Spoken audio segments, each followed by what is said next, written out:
Amoy kanal.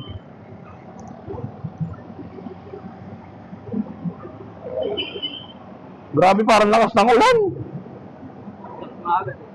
Ha? Okay lang yun, maliligo na ako, ha? Parang ang lakas ng ulan, no? Wala. Wala ka? Amog lang yan. Hamog lang pala. Hindi lakas ng hamog. Napag.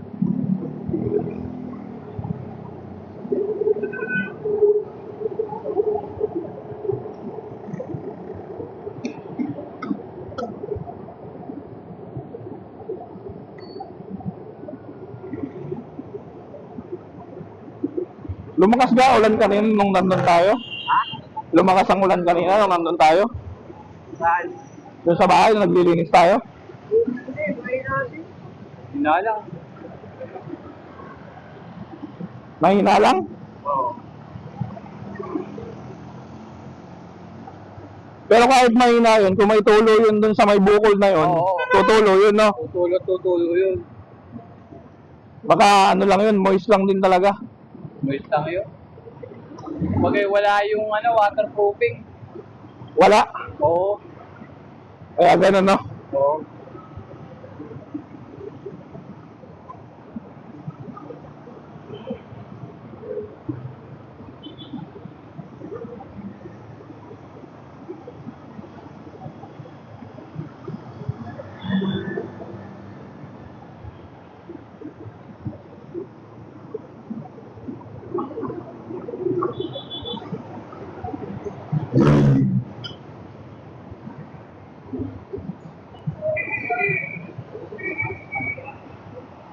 Nasaan na yung pupuntahan mo? Nandiyan na sa SM.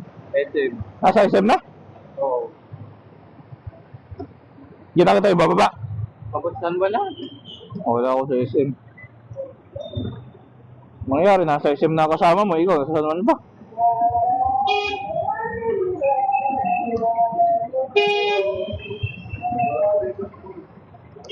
Nagalit na si taxi driver.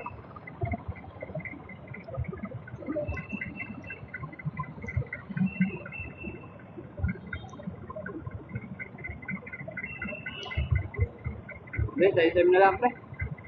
Hindi ka na maliligo. Hindi. Eh, ikaw.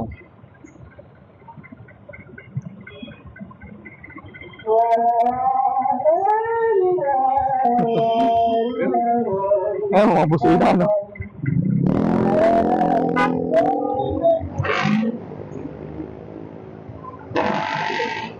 Ay, ang busina yun, no? Rararira.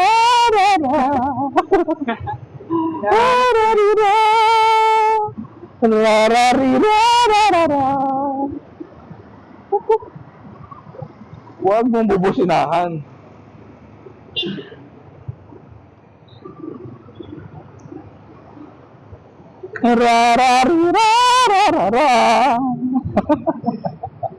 Tangin ang busina yun, ha?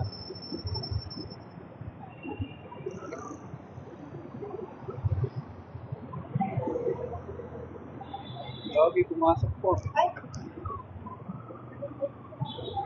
Kung mag-alala, iikot din ako, eh.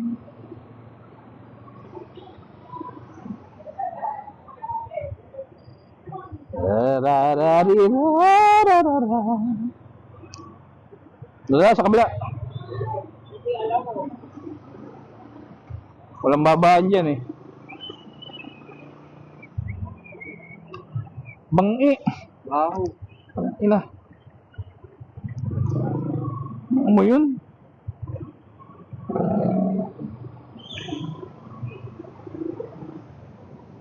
Dito sa likod, gusto mo?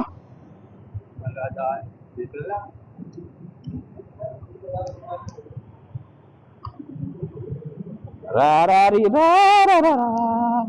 Pre. Kaya, ingat. Kumayo ka at magpakarami. Ha? Oh. Salamat. Nalako. Okay. Nakapaghatid na tayo ng tumulong sa atin sa paglilinis sa bahay. Kaya Tayo naman ang aalis. Punta tayo ng Landers para mamili ng ating gagamitin at tumingin-tingin lang muna, siyempre siguro. Hindi mo natin bibilin. Kailangan natin tumingin-tingin. Pero may nakita na akong lamesa. May lamesa naman sa bahay, pero para kasing ang sukal ng lamesa sa bahay. Mas okay yung lamesa na nakita ko dito sa Landers. Yung default. Para hindi na tayo mahirapang kumain. Hindi ko alam kung gaano kataas yung default na yon. Malapad siya pero titingnan pa natin kung gaano kataas. Yung kasing lamesa sa bahay, ano lang siya, parang dati siyang table sa office, yung pang office na matitigas na table, yung may butas na nilalagyan ng mga computer.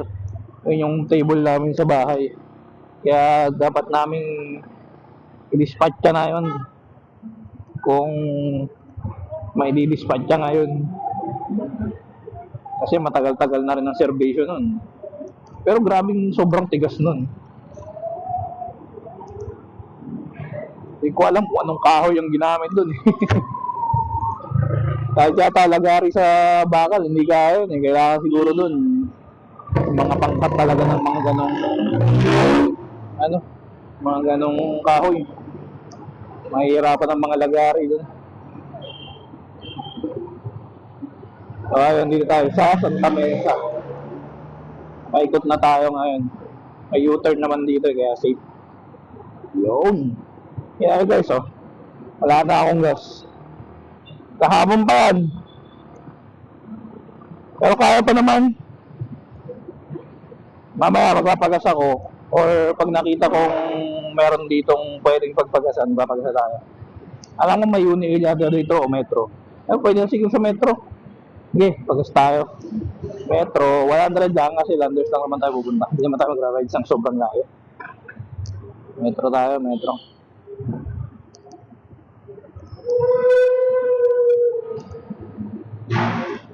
Aray ko.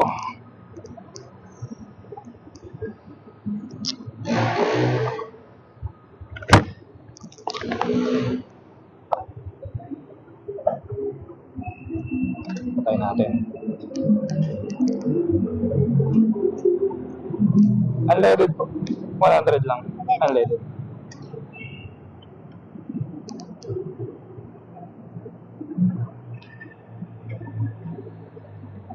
Wait lang, tignan ko lang ngayon. Okay na. Thank you.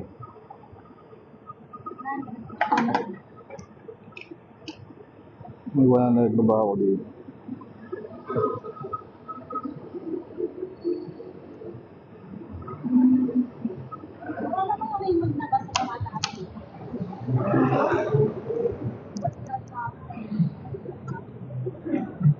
Okay, may gusto tayo. Pagod lang natin dyan yung wallet natin. Turn lock natin sa gulong pag binapark natin. Let's G. Hindi pala to sinarado, nakakasakit kasi.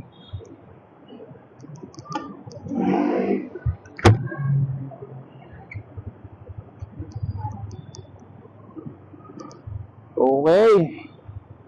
Uwi na tayo. Pagkatapos umuwi, ligo, then Landers.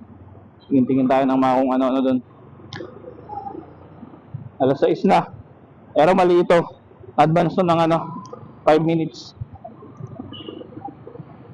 Oh, ang dami nahuli dito. Ano kaya ito? Mga beating the red light siguro, no? Ayan, guys. Huli siya. Tapos ito naman, liliko sa papunta ng McDo. May shell pala dito. Uni-oil din. Ito pala uni-oil doon. May McDo. Ay, hindi tayo umabot. Okay lang. Pandagdag sa natin yan. Sa minutes ng view. Pagmasdan nyo muna yung mga tumatawid, guys.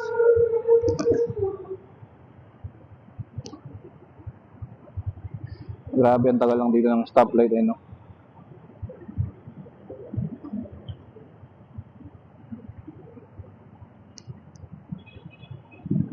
hindi na umulan. Para matuyo yung nilinis namin dun sa lilipatan namin bahay.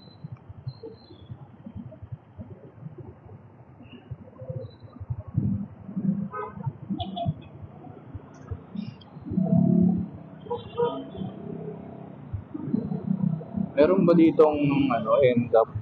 Wala yata eh. Kasi pag lumagpas ka dito sa guhit na to, sigurado, violation ka na kagad. Kaya nangyayari sa akin dati sa sa Vitocos. Lumagpas ako sa yellow lane. 2,000 kagad yun. Sa pa yun dati? Sa LGU. Binayaran ko siya bago ako magparehistro. Binayaran ko siya sa sa bayad center. Kasi hindi ka makakapagparehistro pag may nakita sa yung violation. Kailangan mo unang bayaran yun. Session kasi sa'yo yun. Session ng hindi ko sure kung sinesend pa ng LGU yun sa LTO. Tapos i-send sa sa portal mo or sa email mo. Yun, makikita mo yung violation mo. Kaya ingat-ingat lang tayo, guys. Isipin mo pag nakatatlong ganun ka, tatlong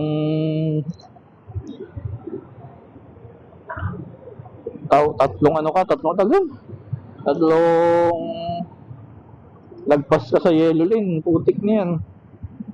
6,000 malala talaga. Yan, ganyan, no?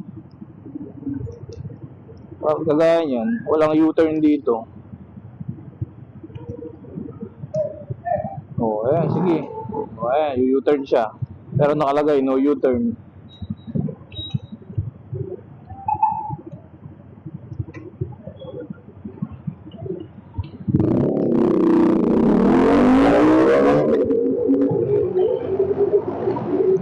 Tinuro na sa atin.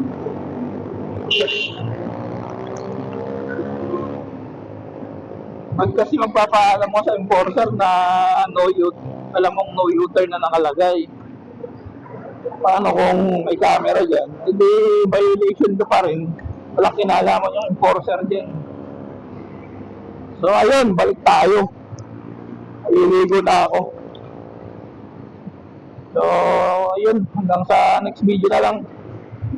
Sana i-supportahan nyo itong channel na to. At malagi yung subaybayan yung mga video ko. Maraming salamat sa mga manonood at nanonood sa akin. Sa mga subscriber ko dyan. Kahit bilang na bilang pa kayo sa diliri, love na love ko kayo.